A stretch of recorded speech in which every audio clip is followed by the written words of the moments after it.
Hi, this is Daslin queens Tamil. எங்கள் சேனலுக்கு உங்கள் எல்லாரையுமே வெல்கம் பண்ணுறேன்.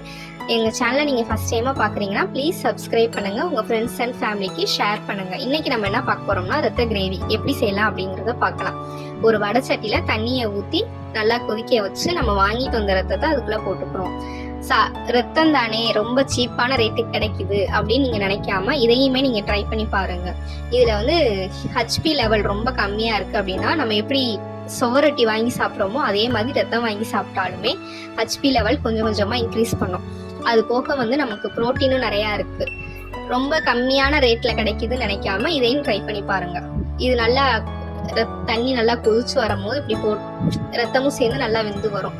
ரெண்டு சைடுமே நல்லா திருப்பி திருப்பி போட்டு வேக வைக்கணும். அதோட கலர் சேஞ்ச் ஆகி பிளாக் கலர்ல வரும்.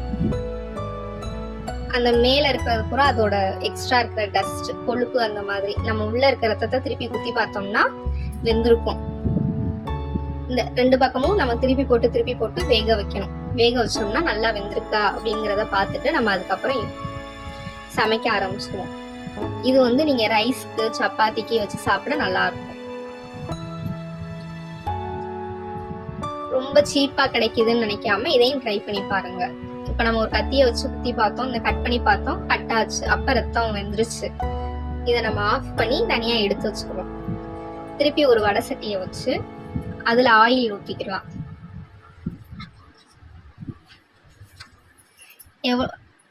சும்மா 2 ஸ்பூன் எண்ணெய் ஊற்றிக்குங்க. நல்லா எண்ணெய் கொதிச்சு நல்லா எண்ணெய் காஞ்சு வந்தோடனே ஒவ்வொருத்தவங்க பட்டை கிராம்பு போடுவாங்க. எனக்கு பட்டை கிராம்பு போடுறது பிடிக்காது. அதனால நான் வந்து வெறும் சோம்பு மட்டும்தான் போட்டுக்கிட்டேன். சோம்பு நல்லா பொரிஞ்சு வந்துடட்டும்.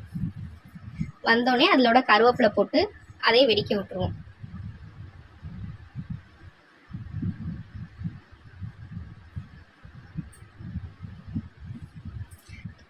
ஒரு பெரிய சைஸ் வெங்காயம், ஒரு வெங்காயம் நறுக்கி பெரிய வெங்காயம் யூஸ் பண்ணி கட் பண்ணியிருக்கேன். உங்களுக்கு பெரிய வெங்காயம் யூஸ் பண்ண பிடிக்கல அப்படின்னா சின்ன வெங்காயம் 100 கிராம் எடுத்துக்கலாம்.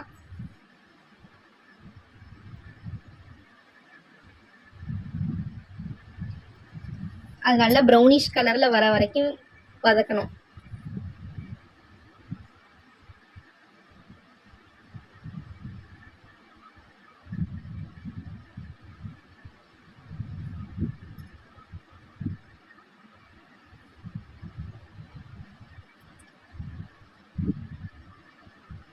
நல்லா பெரிய சைஸாக இருக்குது, இல்லைன்னா மீடியம் சைஸ் பெரிய வெங்காயம் 2 எடுத்துக்கலாம். இல்லை எனக்கு பெரிய வெங்காயமே யூஸ் பண்ண பிடிக்கல அப்படின்னா 100 கிராம் சின்ன வெங்காயத்தை எடுத்து யூஸ் பண்ணிக்கலாம். நல்லா கலர் சேஞ்ச் ஆனதுக்கப்புறம் நல்லா ப்ரௌன் கலரில் சேஞ்ச் ஆயிடுச்சு வெங்காயம்.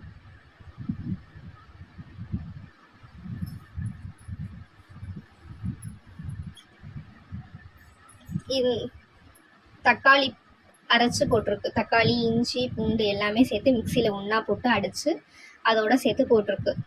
இது உங்களுக்கு வந்து தக்காளி அடித்து போட்டிருக்கிறதுனால, மிக்சியில் நம்ம அடித்து போட்டிருக்கிறதுனால கொஞ்சம் தண்ணியாக இருந்தாலுமே கொஞ்சம் கெட்டியாக்கிறோம்.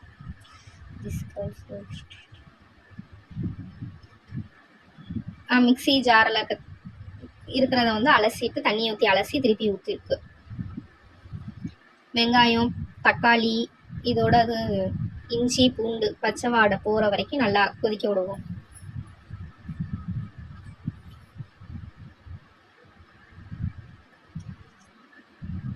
எங்கள் சேனலை சப்ஸ்கிரைப் பண்ணாமல் பார்க்குறவங்க ப்ளீஸ் சப்ஸ்கிரைப் பண்ணுங்கள், உங்கள் ஃப்ரெண்ட்ஸ் அண்ட் ஃபேமிலிக்கு ஷேர் பண்ணுங்கள்.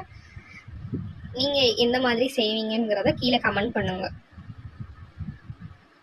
நல்லா பச்சை வாடை போன உடனே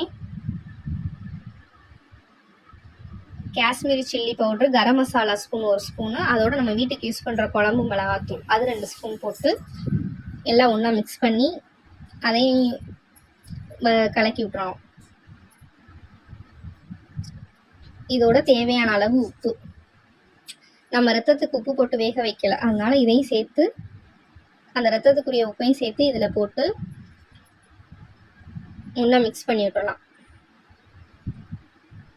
இப்போ உங்களுக்கு எவ்வளோக்கு தண்ணி தேவையோ அவ்வளோக்கு தண்ணி ஊற்றிக்கோங்க.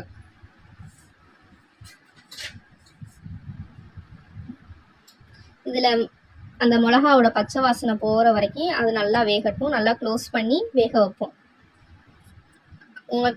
அப்போதைக்கு மூடி எடுத்து விட்டு கிண்டி விடுங்க. இப்போவே எண்ணெய் பிரிஞ்சு மேலே வருது. இன்னும் நல்லா பச்சை வாசனை போகட்டும்.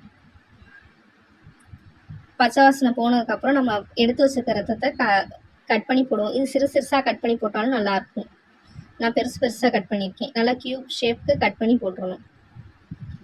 போட்டு அந்த இதோட கிரேவியோட அந்த குழம்போட நல்லா மிக்ஸ் பண்ணி விட்ருங்க. பெருசாக இருக்கிறது எது பெருசாக இருக்கோ அதை பூரா உடச்சி விட்ருங்க.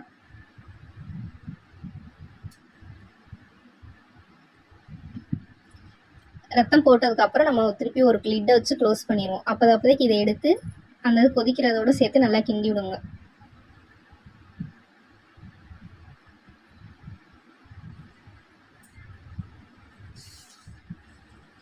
அந்த கிரேவி நல்லா ஒட்டி வரணும் ரத்தத்தோடு சேர்த்து.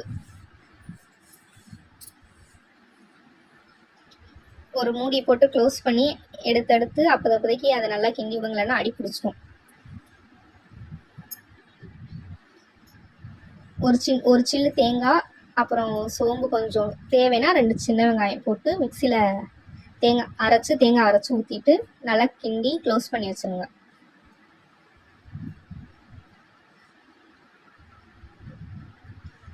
மிக்சி ஜாரில் இருக்க தேங்காயும் அது தண்ணியை ஊற்றி அலசி ஊற்றியாச்சு. நல்லா மூடியை போட்டு க்ளோஸ் பண்ணி வச்சுட்டு ஒரு 10 நிமிஷமே ஜாஸ்தி, 5 நிமிஷம் கழித்து நம்ம எடுத்து பார்த்தோம்னா ரத்த கிரேவி ரெடி ஆயிரும்.